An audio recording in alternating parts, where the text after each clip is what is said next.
Hello again, everyone. This is Ms. Cañete, and for this session, we're going to discuss about the ethico-moral aspect of nursing.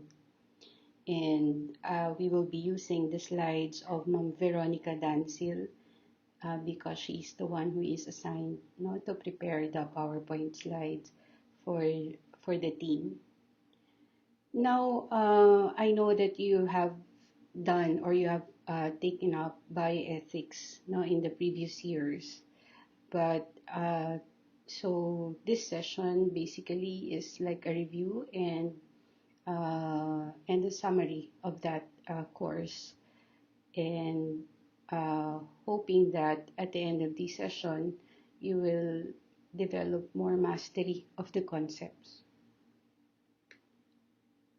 A human person, as you have known previously, act based on reason and will. So with free will, he chooses to do something that is determined by his reason, that is ought to be done. And with reason, he makes use of his mind and embark on seeking for knowledge. For nurses, particularly, we study the broad base of knowledge and use this broad base of knowledge as basis of our nursing actions. And we try to aim for objective facts during assessment. These facts were tested and tried to be sound and effective to ensure correctness and safety of our nursing care plan, of our nursing actions in our nursing care plan. We also justify and rationalize our judgments, decisions, and actions based on the objective notion of what is good. By objective, we mean it is not based on feelings alone or personal motivations, but instead, it is a product of careful reflections and deliberation of rigorous scientific evidence-based study. Now, in ethics, there are ethical theories that guides us also in ethical decision-making. However, some of these theories oppose one another, like, for example, ethical egoism and virtue ethics, and others, leaving the person sometimes unable to decide on which theory he can make use as anchor of any ethical decisions or actions. Well, as a professor, as a teacher in ethics for several years, and upon observing of the world and reality around me, I have come to the conclusion that some people choose a framework based on what suits his or her needs, which in itself is truly subjective, right? However, in ethics, do you agree that it must be objective instead of subjective? No? Because otherwise, if the ethical decision or ethical judgment fails to set a standard that will guide human character, then yun nga, if it's subjective, it would fail to set a standard that will guide the human character and will leave a person confused, most of the times, whenever he or she has an ethical dilemma. Nevertheless, for purposes of scholarly study, we discuss the different theories later, and also to have a wider perspective of the several ethical theories. We also will try to attempt to discuss further, more in depth, these specific moral principles. And I hope that this will help everyone to have a clearer grasp of the ethical aspect, ethico-moral aspect of nursing.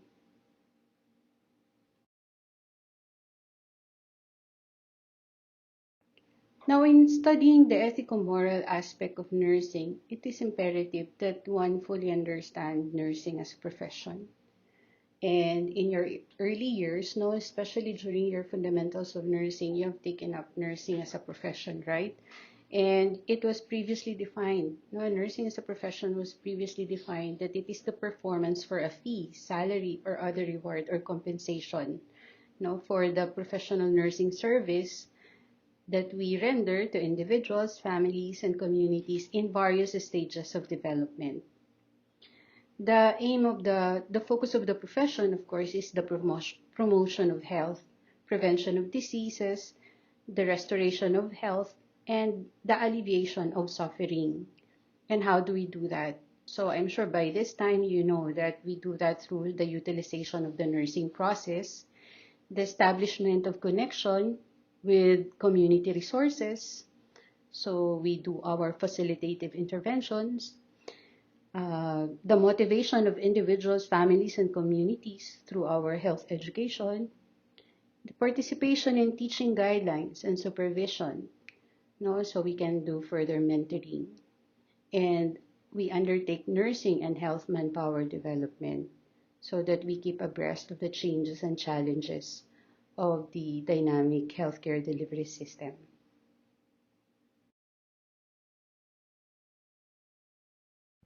Also, it is important that we understand the definition of some basic terms, no, in the ethico-moral aspect of nursing. So again, a profession is an occupation or calling requiring advanced training and experience in some specific or specialized body of knowledge, which provides service to society in that specific field. And also, you have learned previously, no, that nursing is also a vocation. So when we talk about vocation, it is an occupation or calling. Ethics is defined as a standard to examine and understand morality. No, and when we talk about morality, it refers to the social consensus about moral conduct for human beings and society. Of course, you will find any other more elaborate definitions of these terms, but basically for now, uh, we I hope that you have understood these basic concepts, basic terms, no, basic terms uh, or basic words, concepts in simpler terms. Since we are also discussing about the ethical moral aspect of nursing, it's also important that we understand professional ethics. So when we talk about professional ethics, it is a branch of moral science concerned with the obligations that a member of the profession owes to the public. Also, healthcare ethics is another term that we need to understand very well. So, healthcare ethics is that division of ethics that relates to human health. Um, Bioethics, on the meanwhile, is a specific domain of ethics that focuses on moral issues in the field of healthcare. And nursing ethics, another related term, is about the principles of right conduct as they apply to the nursing profession.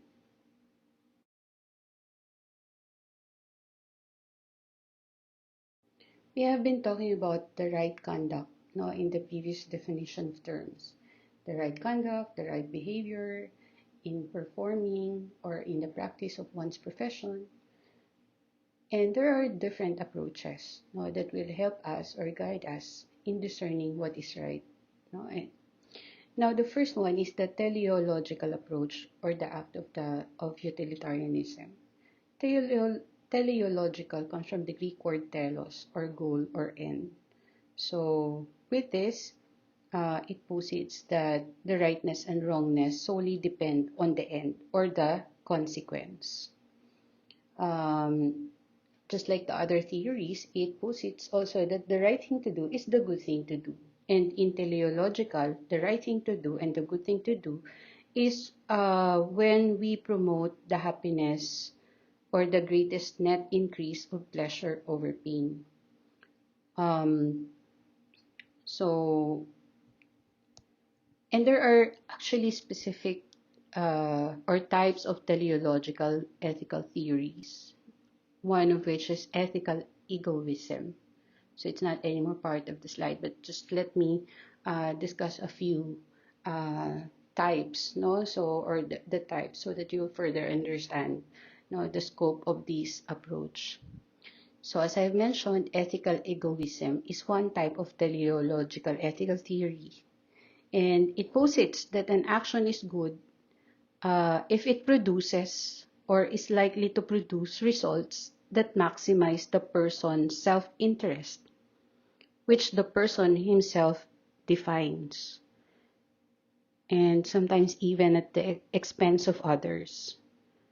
So it is based on the notion that it is always right to promote one's own good, no, even at the expense of others. So I'm sure sometimes you can observe that this reasoning, no, in the social media. Um, Yon. Tapos, madadagdagan pa ng you only live once. So, it's my right, no? So, it's good that if I promote my own good. So but then, yun nga, ethical egoism is promoting one's own good even at the expense of others. Another type of teleological theory is utilitarianism.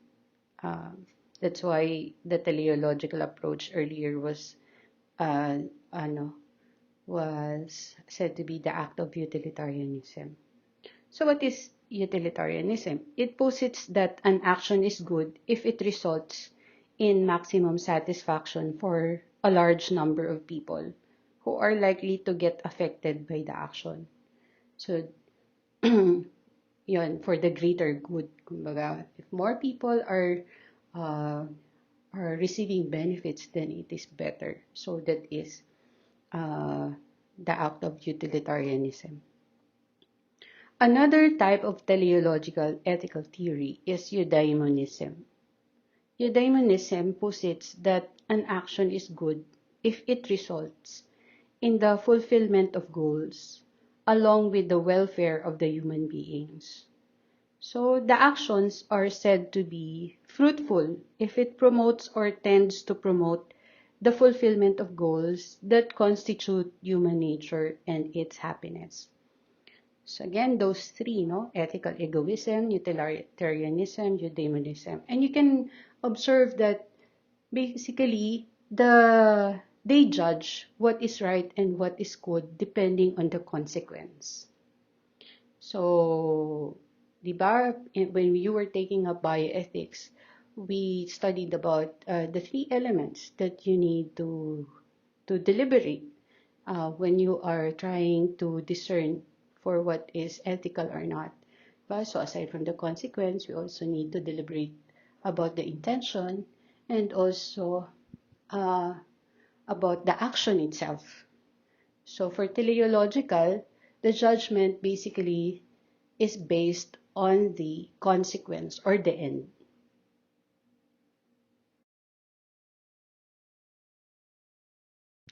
Now, in making ethical decisions using the teleological approach, there are a few guidelines that Ma'am V has included, no, Ma'am Dansil has included, and these are, yun nga, number one, consideration for people as human beings. Although in the ethical egoism of promoting one's own good even at the expense of others, pero uh, one also has to consider people as human beings. Um, and then next is consideration of consequences, because basically nga, the judgment of using teleological approach is based on the consequence. And also, uh, since we focus on the consequence, it should be ascertained that there is proportionate good to come from any ethical choice or judgment. Also, um, actual needs must be prioritized over ideals or potential needs, no, in making ethical decisions using teleological approach. Um, Also, there is a desire to enlarge choices and reduce chance when we are using teleological approach. And there has to be courageous acceptance of the consequence of the decision.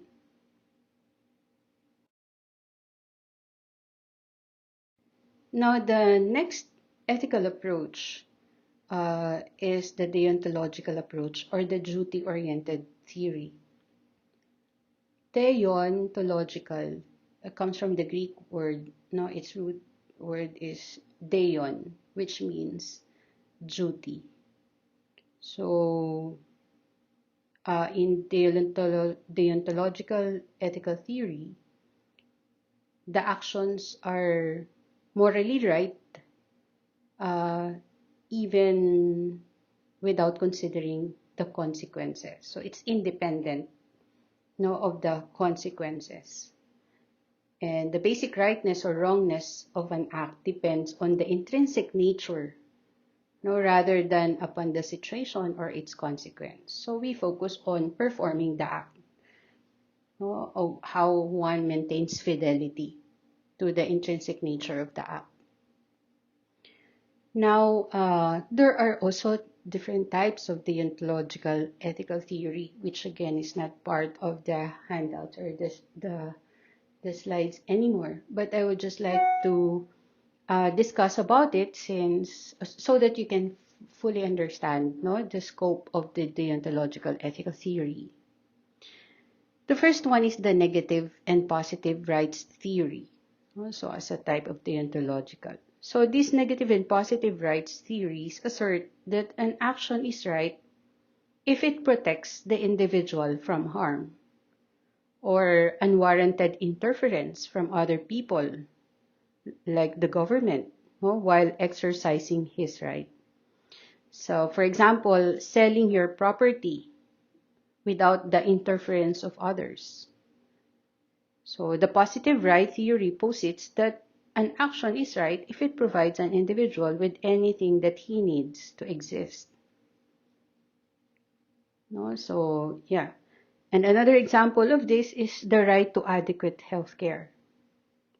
Okay, so whenever we try to assert the right to adequate health care, we are actually utilizing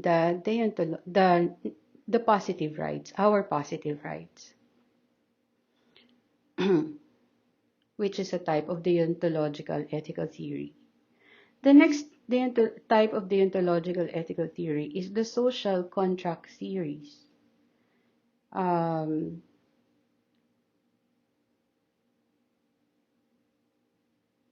the social contract theory posits that people contract with each other to abide by the moral and political obligations towards the society in which they live. So this theory is based on the notion that if there is no order and law in the society, then people will have unlimited freedoms, like killing another because of too much hatred, or stealing money and property because one needs it. So what chaotic world it would be. Thus, people enter into an agreement with each other, no, to give up some of those freedom and accept the obligation, no, to respect and safeguard the rights of others. So the individual then gains a civil right, no, that constitute the social benefits that he is entitled to the extent he fulfills his due obligation also towards the society. So this is the social contract theory. Now next type is the social justice theory, which asserts that the action is right if it confirms the fairness in the distributive retributive dimensions of cost and rewards. So the distributive dimension means the perceived fairness in the distribution of social benefits and burden among the group members, while the retributive dimension considers the punishment proportionate to the extent of the crime, no, while the compensatory dimension, no, which is the third dimension is the way people are compensated in relation to the injuries inflicted upon them. Okay, so again, the negative and positive rights theories, the social contract theories, and the social justice theories are types of deontological ethical theories, which identifies or judge morally right actions independent of the consequence or regardless no of the consequence. So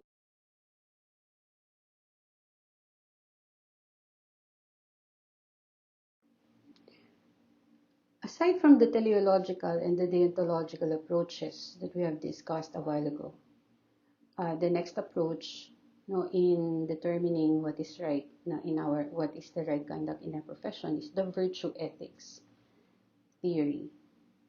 Um, it basically in virtue ethics theory, the focus primarily is on the heart of the person performing the act. So it focuses on the traits and virtues of a good person, such as courage, temperance, wisdom, and justice. Also, it may refer to intellectual virtues, which is the power to deliberate about things no, that is good for oneself. Or it also pertains to the moral virtues that must be lived, no, that must be lived over time in order to be learned. So again, there are types of virtue ethical theories. And the first one is the individual character ethics.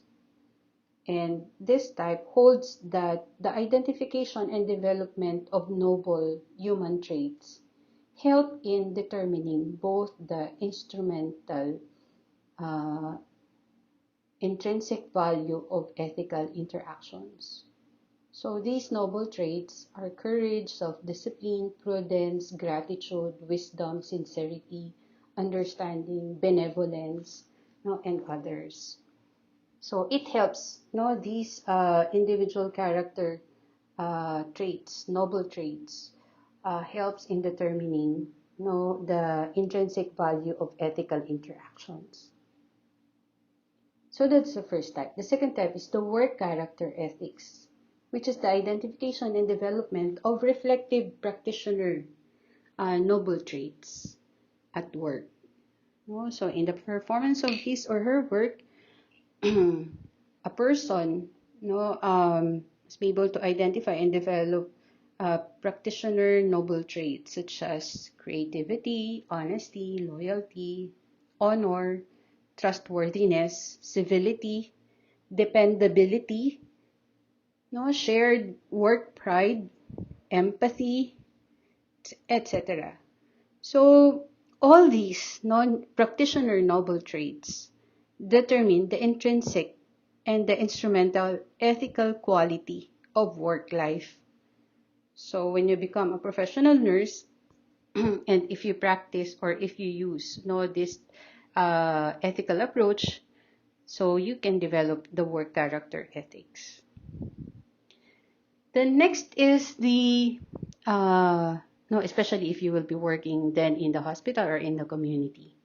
Then the next type of virtue ethical theory is the professional character ethics, which holds that self-regulation, uh, loyalty, impartial judgment, altruism, truthfulness, public service, now all these traits determine the intrinsic and the instrumental ethical quality of an individual associated with the communities in the practice of his or her profession.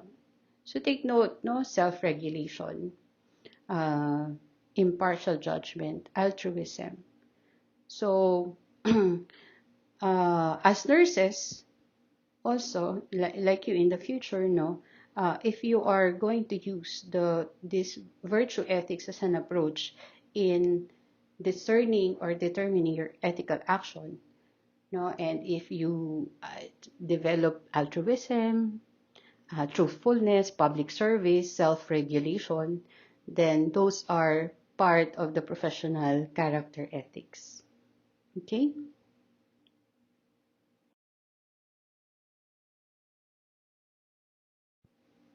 Another theory is the divine command theory, no, which posits that good actions are aligned with God's will, and bad actions are contrary to God's will. So, how does one ascertain God's will? So, in the divine command theory, um, the the holy book, which is the Bible, reveal God's will, uh, and also not only the holy book, but also the action of the Holy Spirit on the heart of the person, as well as the doctrines that is taught to him by by the church. No, so yun. So the moral decision making of the person is guided then, no, by these sources. But basically, the source is the supreme or divine being that sets down the rules to provide guidance to moral decisions. Okay?